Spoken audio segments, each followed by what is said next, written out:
Hi welcome back friends. बहुत ही important concept के ऊपर हम लोगों ने ये सीरीज़ में डिस्कशन किया है ऑलरेडी। टेक्निकल एनालिसिस के सीरीज़ में आगे बढ़ते हैं। ये भी बहुत इंपॉर्टेंट इंडिकेटर के ऊपर आज से हम लोग स्टार्ट कर रहे हैं। Support and resistance trend lines, ये हम लोगों ने पिछले 2 वीडियोस में पढ़ा है। फर्स्ट इंडिकेटर जो बहुत ही commonly use indicator, I think so technical analysis जितने लोग करते हैं उनके सब के चार्ट्स पे ये इंडिकेटर तो ज़रूर होगा। प्रोबेबली आप अगर इंडिकेटर्स की लिस्ट में कुछ भी इंडिकेटर्स अगर यूज़ कर रहे हो, हाँ except you are a price action trader, but अगर इंडिकेटर्स अगर आपकी लिस्ट में है तो ये होना ही चाहिए। नहीं है तो ये इंडिकेटर बहुत ही हेल्पफुल है to make your work easy. हम लोगों ने बहुत सारी इजी टास्क अभी तक कवर अप नहीं की थी, बट आपको शायद लगेगा यार प्राइस स्ट्रक्चर और ट्रेंड्स को आइडेंटिफाई करना, पहले हम लोग तो प्राइस एक्शन के थ्रू कर रहे थे, मतलब या स्ट्रक्चर के थ्रू कर रहे थे, पर इससे तो काफ़ी आसान हो जाएगा।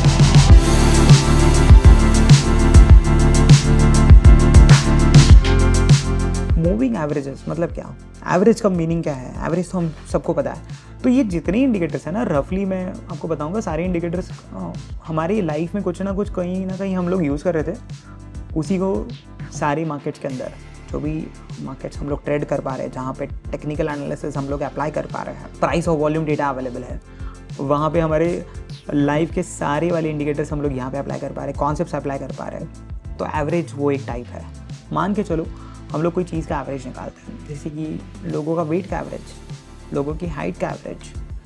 कोई भी डेटा सेट अगर हमारे पास है तो कॉमन चीज़ हम लोगों ने इसके पहले की है कि हम लोग एक एवरेज निकालते हैं, उसको हम लोग मीन भी बोलते हैं। एवरेज के ऊपर वो चीज़ है तो उसका एक हम लोग के लिए अंडरस्टैंडिंग होता है, एवरेज के अगर नीचे चीज़ है तो उसका एक अलग अंडरस्टैंडिंग होता है। हो सकता है ये आपके हेल्थ रिलेटेड एवरेज हो सकता है ये आपके कोई परफॉर्मेंस रिलेटेड एवरेज हो। कोई कंपनीज़ में अगर परफॉर्मेंस किया जा रहा है तो एवरेज सेल्स कितना है, इसके ऊपर सेल्स कौन कर पा रहा है, इसके नीचे सेल्स कौन कर रहा है, वो कितना अच्छा है, ये कितना बुरा है, ये शायद वो एवरेज से इमीडिएटली पता चल जाता है। तो एक बड़ा डेटा सेट होता है, बड़ा डेटा सेट का एक एवरेज निकलता है, वही मूविंग एवरेज कॉन्सेप्ट है। मूविंग एवरेज बहुत कोई डिफ़िकल्ट वाला इंडिकेटर नहीं, ईजी है। जैसे उसका नाम ही बोल रहा है, ये मूव हो रहा है। एवरेज मूव क्यों हो रहा है? क्योंकि अगर मान के चलो अगर मैं पिछले 10 दिनों का एवरेज निकालो तो पिछले 10 दिनों में प्राइस ने क्या बिहेवियर दिखाया है। कोई तो एक चीज़ का मैं एवरेज कॉन्स्टेंटली निकालूंगा।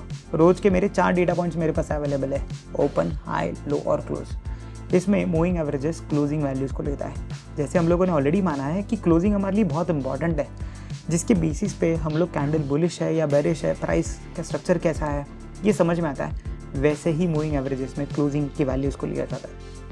अगर मैं पिछले 10 दिनों की वैल्यू की क्लोजिंग वैल्यूज़ का टोटल करते जाऊँ और डिवाइडेड बाय 10 करूँ तो मुझे एक 10 दिनों का एवरेज मिल जाएगा। 20 दिनों का एवरेज लूँ, डिवाइडेड बाय 20 करूँ तो 20 दिनों का एक एवरेज मिल जाएगा। ये एवरेज मिलने के बाद मैं करंट मार्केट प्राइस को उसके साथ कंपेयर करता हूँ। मान के चलो बिटकॉइन की प्राइस चल रही है 86,000, मुझे पिछले 10 दिनों का एवरेज कुछ मिलता है 85,000। आज एवरेज से ऊपर प्राइस है, मैं कहूँगा प्राइस बुलिश है। अगर एवरेज पे प्राइस है तो मैं बोलूँगा प्राइस एवरेज पे चल रही है। एवरेज के नीचे प्राइस है तो मैं बोलूँगा प्राइस बेरिश है। तो मुझे एवरेज एक जनरल प्राइस का ट्रेंड बता दे रहा है। ये ट्रेंड हम लोग निकाल रहे थे मार्केट स्ट्रक्चर के हिसाब से। अभी भी हम लोग मार्केट स्ट्रक्चर को इंपॉर्टेंस देने ही वाले हैं। क्यों? क्योंकि वो लेवल आना प्रोफेशनली हमारी लाइफ में थोड़ा टाइम लग सकता है कि एवरेज के बेसिस पे हम लोग ईजिली निकाल पाए। बट अगर आपको स्ट्रक्चर समझने में मुश्किलात हो रही है तो प्रोबेबली आप एवरेज यूज़ कीजिए। बहुत सारे अलग अलग एवरेजेस यूज़ किए जाते हैं ट्रेडर से वाइडली। 10 डेज़ एवरेज यूज़ होता है, 20 डेज़ यूज़ होता है, 50 डेज़ यूज़ होता है, 200 डेज़ एवरेज यूज़ होता है। तो ये widely used number of moving averages है। ये मैं नंबर आपको बता रहा हूँ। इसमें नंबर लोग थोड़ा थोड़ा चेंज भी करते हैं। कुछ लोग 9 यूज़ करते हैं 10 की जगह पे, 20 की जगह पे 21 यूज़ करते हैं। ये भी वेरिएशन अवेलेबल है। एवरेज के 2 टाइप्स भी हैं। एक सिंपल मूविंग एवरेज, जहाँ पे अभी मैंने जो आपको एग्जांपल बताया डिवाइडेड बाय 10 किया, सिंपल मूविंग एवरेज 10 दिन की प्राइस ली अलग अलग, डिवाइडेड बाय 10 किया, ये सिंपल एवरेज निकला। बट क्या हर एक दिन सेम था? नहीं, शायद आज के प्राइस के पास कुछ अलग इन्फॉर्मेशन है जो उसके पास 10 दिन पहले नहीं थी। तो इसीलिए एक वेटेड, मतलब आज के प्राइस को ज़्यादा वेट देने के बाद एक अलग मूविंग एवरेज निकाला गया मैथमेटिकली, जिसका नाम एक्सपोनेंशियल मूविंग एवरेज भी है। तो सिंपल और एक्सपोनेंशियल ये आपके ट्रेडिंग इंडिकेटर्स में दोनों मूविंग एवरेजेस अवेलेबल है। चार्ट पे मैं आपको लगा के बताऊंगा कि कैसे आपको मूविंग एवरेजेस आपके चार्ट के ऊपर लगाने हैं, बट इसमें से कोई एक यूज़ कीजिए। अगर आपको लगता है आपको सिंपल मूविंग एवरेज देख के ट्रेडिंग स्ट्रैटेजी बना के एनालाइज करना ईजी जाता है तो आप सिंपल मूविंग एवरेज यूज़ कीजिए कंसिस्टेंटली। अगर आपको एक्सपोनेंशियल मूविंग एवरेज समझ में आता है, उसको ट्रेड करना है, तो उसको कंसिस्टेंटली यूज़ कीजिए। ऐसा नहीं करना है कि कल सिंपल मूविंग एवरेज यूज़ किया, आज एक्सपोनेंशियल यूज़ करेंगे। मोर और लेस प्राइजेस उसी के आसपास होती हैं। एक्सपोनेंशियल थोड़ा फास्ट है प्राइस के कंपैरिजन में, क्योंकि वो आज के प्राइस को इंपॉर्टेंस देके थोड़ा जल्दी एवरेज को चेंज कर लेता है। सिंपल थोड़ा स्लो है, वो हमारा जो ट्रेडिशनल मेथड एवरेज निकालने का वैसे वो चल रहा है। कल उसके पास नई इन्फॉर्मेशन आएगी तो वो पिछले 10 दिनों का डेटा लेगा, पिछले 20 डेज़ का डेटा लेगा, तो एवरी डे वो लेवल्स चेंज होते जाएंगे। इसीलिए हम लोग सबसे इंपॉर्टेंट एक कॉन्सेप्ट को जानने वाले हैं, वाइट बोर्ड को जाते हैं, चेक करते हैं कि मूविंग एवरेज हमें क्या बताता है, कब मूविंग एवरेजेस को यूज़ करना है। और हम लोगों ने प्रीवियस एक सपोर्ट एंड रेजिस्टेंस की वीडियो में बात की थी। मूविंग एवरेज सबसे इंपॉर्टेंटली क्यों इंपॉर्टेंट है, ट्रेंड को एनालाइज करने में लिए तो इंपॉर्टेंट है ही, बट हमें ये डायनामिक सपोर्ट और रेजिस्टेंस देता है, इसलिए ज़्यादा इंपॉर्टेंट है। क्योंकि जब मूविंग एवरेज के आसपास प्राइस आएगी तो हमें वो लोकेशन पे क्या सोचना है, क्या बुलिश ट्रेड लेना है या बेरिश ट्रेड लेना है, ये हमें हमारा ट्रेंड बताएगा, ये हमें हमारा स्ट्रक्चर बताएगा। तो आइए, क्या हम लोग स्ट्रक्चर को समझ सकते हैं मूविंग एवरेज के थ्रू, ये जानते हैं। मान के चलो ये मैं मूविंग एवरेज को ड्रॉ कर रहा हूँ, ये है सिंपल मूविंग एवरेज 50, ये 50 डेज़ का मूविंग एवरेज है। और मान के चलते ये बिटकॉइन की प्राइस है, ये रोटेट कर रही थी और यहाँ पे ये इसके पास आई। अभी जो ये एवरेज है, ये वाला लाइन एवरेज लाइन है, ये वाला एवरेज लाइन पे यहाँ पे प्राइस है। एवरेज का यहाँ पे स्लोप कैसा है, आप स्लोप को देखते हो, ये स्लोप है अपवर्ड्स, ऊपर जा रहा है ये स्लोप, बरोबर ऊपर जा रहा है स्लोप, मतलब आप बोलोगे ट्रेंड इज बुलिश, ट्रेंड आपका बुलिश है। ऑलरेडी आपकी प्राइस उसके ऊपर चल रही थी, वो तो बता ही रहा था कि प्राइस बुलिश है, पर ट्रेंड बुलिश है, ये मूविंग एवरेज का स्लोप बताएगा। तो जब प्राइस ट्रेंडिंग मूविंग एवरेज में, मतलब बुलिश मूविंग एवरेज में उसके पास आएगी, तो मैं लॉन्ग अपॉर्चुनिटी यहाँ पे ढूंढूंगा, एक बुलिश सेटअप का वेट करूँगा और प्रोबेबली ट्रेंड को यहाँ से और आगे राइड करने की कोशिश यहाँ से करूँगा, ऐसा प्रोबेबल में सेटअप ढूंढूंगा। सिमिलरली वाइस वर्सा, अगर मान के चलो ये 50 मूविंग एवरेज है, इसका भी स्लोप कैसे, ये है वापस SMA 50, अभी इसका स्लोप है डाउन स्लोप है। प्राइस जब इसके पास आएगी तो मैं यहाँ पे इसको रेजिस्टेंस की तरह यूज़ करके शायद एक बेरिश कैंडलस्टिक पैटर्न का वेट करूँगा, वहाँ से रिवर्सल ट्रेड वापस कंटिन्यूएशन ट्रेड नीचे के साइड पे प्रेडिक्ट करूँगा, और शायद मैं वैसे ट्रेड अपॉर्चुनिटीज़ ढूंढना पसंद करूँगा उसके स्लोप के बेसिस पे। सिमिलरली अगर जब मैं स्लोप की बात कर रहा था तो एक बात आपके दिमाग में भी आई होगी, बहुत बार हो सकता है मूविंग एवरेज का स्लोप ऐसा भी हो जाएगा साइड में। क्यों साइड में जाएगा, क्योंकि प्राइस अभी उसके ऊपर और नीचे बिहेव कर रही है।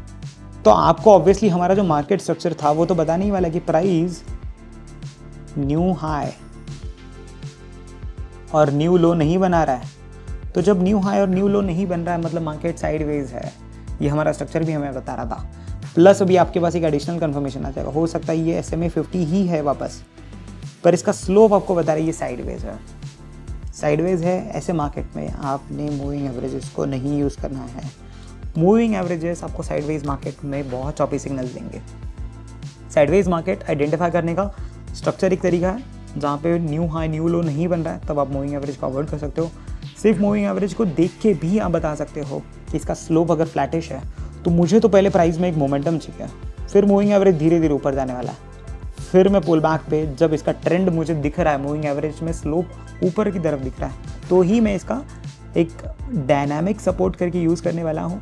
अगर मूविंग एवरेज का स्लोप एकदम ट्रेंडिंग डाउनवर्ड्स है तो ही मैं उसका एक डायनामिक रेजिस्टेंस करके यूज़ करने वाला हूँ। तो मेरे लिए स्लोप ऑफ मूविंग एवरेज ज़्यादा इंपॉर्टेंट है।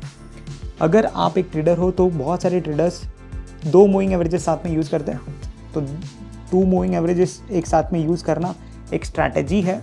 मान के चलो ये शॉर्ट मूविंग एवरेज है और एक लॉन्ग मूविंग एवरेज है, तो जब इसका क्रॉसओवर होता है,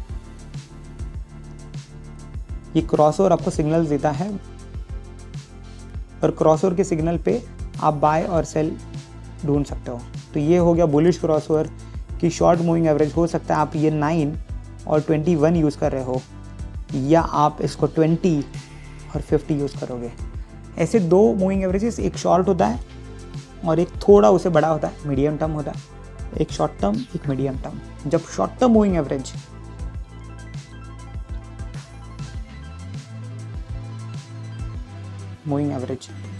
लॉन्गर टर्म को क्रॉस करेगा, ये क्रॉस करेगा, तो आपके लिए बुलिश सिग्नल है, वाइस वर्सा बेरिश सिग्नल्स है आपके लिए। तो अगर similarly short term moving average एक लॉन्गर टर्म मूविंग एवरेज को नीचे क्रॉस कर रहा है, नीचे के साइड, और स्लोप अभी आपको बता रहा है, तो यहाँ पे आपके लिए सेल सिग्नल जनरेट होगा। तो आप क्रॉसओवर स्ट्रैटेजी बना सकते हो बेस्ड ऑन मूविंग एवरेजेस। मैं आपको चार्ट पे 20 और 50 मूविंग एवरेज लगा के दिखाता हूँ, जिससे हम लोग उसके स्लोप को आइडेंटिफाई करेंगे, जहाँ से हम लोग ट्रेंड एनालाइज करेंगे, सपोर्ट एंड रेजिस्टेंस को एनालाइज करेंगे, और वहाँ पे उसके क्रॉसओवर्स के थ्रू कहाँ पे बेटर एंट्रीज आपके पास थी ये भी आइडेंटिफाई करेंगे। तो मूविंग एवरेज आपको ये 3 जगह, ये 3 कॉन्सेप्ट्स के लिए बहुत यूज़फुल है। मूविंग एवरेज को वाइजली यूज़ कीजिए। हो सकता है हम लोग जब फ्यूचर में जाके ट्रेड प्लान बनाएं उसमें हमारा ये एक गो टू इंडिकेटर हो सकता है। तो आइए हम लोग चार्ट पे देखते हैं कि हम लोग मूविंग एवरेजेस को कैसे अप्लाई कर सकते हैं। हम लोग यहाँ पे इंडिकेटर्स में जाके एक्सपोनेंशियल मूविंग एवरेज को सर्च करेंगे, और यहाँ पे अगर मैं इसको 2 बार क्लिक करता हूँ तो यहाँ पे ये EMS यहाँ पे अप्लाई हो चुका है। हम लोग क्या करने वाले हैं, यहाँ पे सेटिंग्स में जाके, जैसे हम लोगों ने डिस्कस किया, हम लोग एक 20 और 50 मूविंग एवरेजेस के बारे में बात करने वाले हैं। मैं एडिट्स पे क्लिक करता हूँ। अब अगर यहाँ पे जाते हो तो इसको 20 कर देते हैं हम लोग पहले, तो इसका कलर ब्लू है फ़िलहाल, और मैं 50 मूविंग एवरेज यहाँ पे एक नया बना लेता हूँ, सेकेंड वाले का सेटिंग चेंज करता हूँ और इसको 50 कर लेता हूँ। समझने के लिए हम लोग 50 का कलर फ़िलहाल के लिए रेड कर देते हैं। तो अगर आप यहाँ पे देख पा रहे हो तो यहाँ पे ये मूविंग एवरेज का स्लोप ऊपर की तरफ है। दोनों मूविंग एवरेजेस 20-50 के ऊपर है, इसलिए हम लोग बोलेंगे कि ये स्ट्रॉन्ग मोमेंटम है। आप हर बार देखोगे तो प्रोबेबली 20 के पास यहाँ पे इसने सपोर्ट लिया, यहाँ पे इसने सपोर्ट लिया, 50 के पास भी एक बार है तो इसने कुछ सपोर्ट लेके बाउंस दिया, यहाँ से भी एक बार बाउंस दिया, पर जब वापस अभी यहाँ पे क्रॉस हो चुका है, यहाँ पे ये बेरिश बन चुका है एज पर moving average crossover theory. अभी क्या कर रहा है, बेरिश बन चुका है, इसलिए ये ऊपर जा रहा है, रेजिस्टेंस ऊपर जा रहा है, प्रोबेबली ये यहाँ पे रेजिस्टेंस ले सकता है, पर अभी स्लोप थोड़ा मुझे ऐसा लग रहा है, अगर हम लोग यहाँ पे देखें तो थोड़ा साइडवेज होने की कोशिश में, तो हो सकता है ये साइडवेज चला जाए। तो आपको ये जो स्लोप्स को यूज़ करना है, आप लोकेशन से आइडेंटिफाई कर सकते हो मूविंग एवरेज के थ्रू। हम लोगों ने देखा इसको चार्ट में कैसे अप्लाई करना चाहिए और कैसे यूज़ करना चाहिए। आप लोग मूविंग एवरेजेस को, आपको जो पसंद है उसको यूज़ करो। 20 मूविंग एवरेज एक शॉर्ट टर्म मूविंग एवरेज है, पिछले 20 कैंडल्स का डेटा ले रहा है। 50 एक थोड़ा मिड टर्म मूविंग एवरेज है। इन्वेस्टिंग के लिए लोग generally 200 days moving average use करते हैं। आप एक्सपोनेंशियल यूज़ करो या सिंपल यूज़ करो। जनरली ऐसा माना जाता है जो स्विंग ट्रेडर्स है या थोड़ा जो फास्ट ट्रेडिंग करना चाहते हैं वो एक्सपोनेंशियल मूविंग एवरेजेस को यूज़ करेंगे, और जो थोड़े लॉन्गर टर्म ट्रेडिंग करना चाहते हैं, इन्वेस्टिंग करना चाहते हैं, वो थोड़ा सिंपल मूविंग एवरेजेस को प्रेफर करता है। ये दोनों मूविंग एवरेजेस में थोड़ा सा ही फ़र्क है। हम लोगों ने एक्सपोनेंशियल मूविंग एवरेज को प्लॉट किया यहाँ पे, और एक्सपोनेंशियल मूविंग एवरेज प्लॉट करके हम लोगों ने लेवल्स को आइडेंटिफाई किया, उसके स्लोप को समझा, इस स्लोप्स को कैसे यूज़ करना है, मार्केट कब साइडवेज है ये हम लोग आइडेंटिफाई कर सकते हैं, कब ट्रेंडिंग है, और इसी से हम लोग बेटर ट्रेड लोकेशंस भी आइडेंटिफाई कर सकते हैं। अगले वीडियो में हम लोग बात करेंगे इंपॉर्टेंट कॉन्सेप्ट्स के ऊपर। बने रहिए ये सीरीज़ में। वॉल्यूम एक बहुत इंपॉर्टेंट चैप्टर है जो हम लोग नेक्स्ट वीडियो में कवर अप करने वाले हैं। Thank you so much.